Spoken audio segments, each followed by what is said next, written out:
Autumn Internationals, free betting tips for Ireland, England, Scotland and Wales.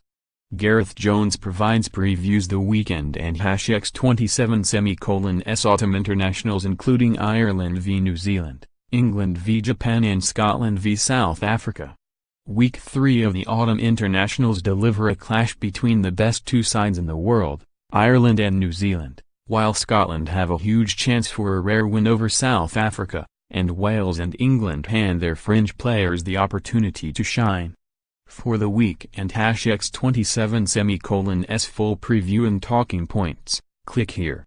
Below, I pick out the best bets. 2 pints successful drop goal in Ireland v NZ at 9 halves. 2 pints Ireland to be first to 10 points at 6/4. 3 pints Japan, plus 15, on first half handicap at evens. Last week I called Argentina to win the race to 10 points at the Aviva Stadium, and I and #X27 look at the same venue again this week, but this time for Ireland to do the job for us at 6/4 with Sky Bet. History shows you can get to New Zealand early in games, as England demonstrated so well last week.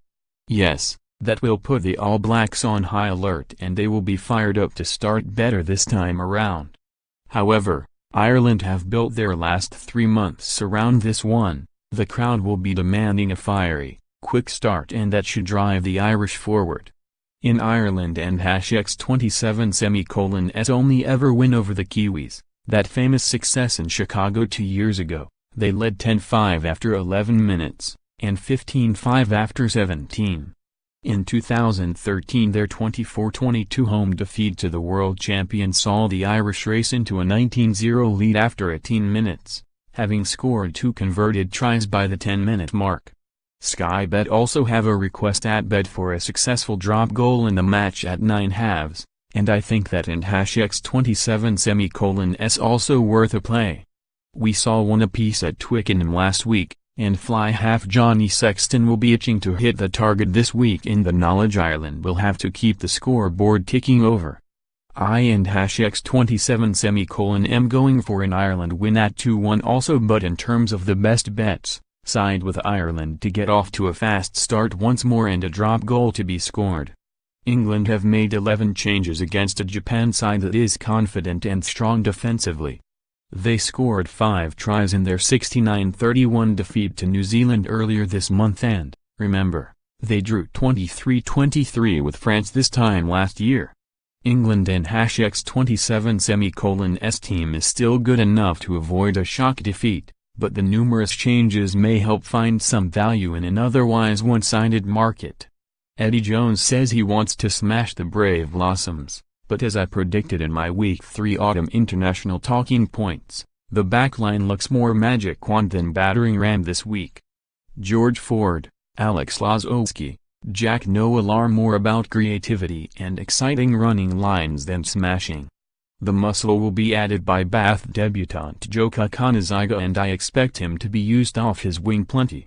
Kukanaziga as an anytime scorer at 1/3 is worth a look at. Despite the prohibitive odds, he should have his share of chances to make it a dream debut.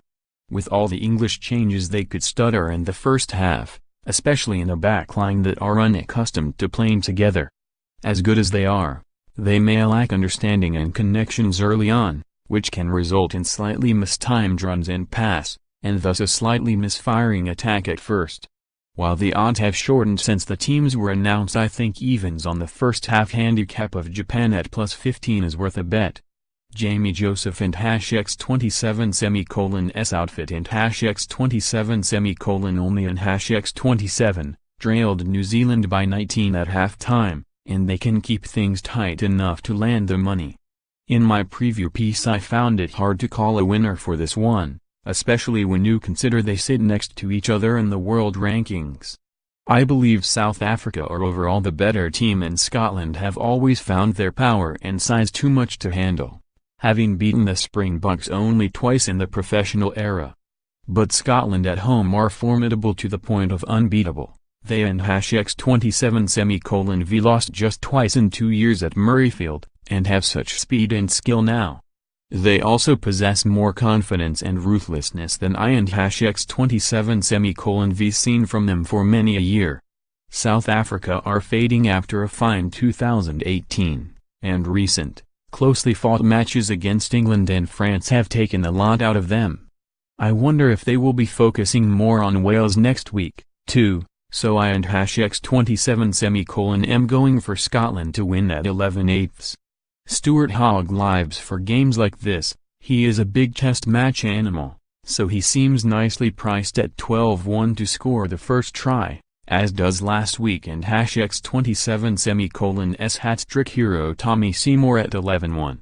I don and #X27 agree with Warren Gatland and #X27's 14 changes for this game because, as well as the effect it will have on them this week, I wonder how it will change their momentum for next week too.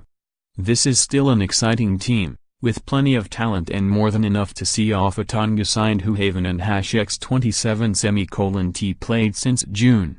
It and #X27 also motivated by recording their longest winning streak since 2005, 8 games. Leicester Tigers and #X27, Jonah Holmes makes his debut at fullback.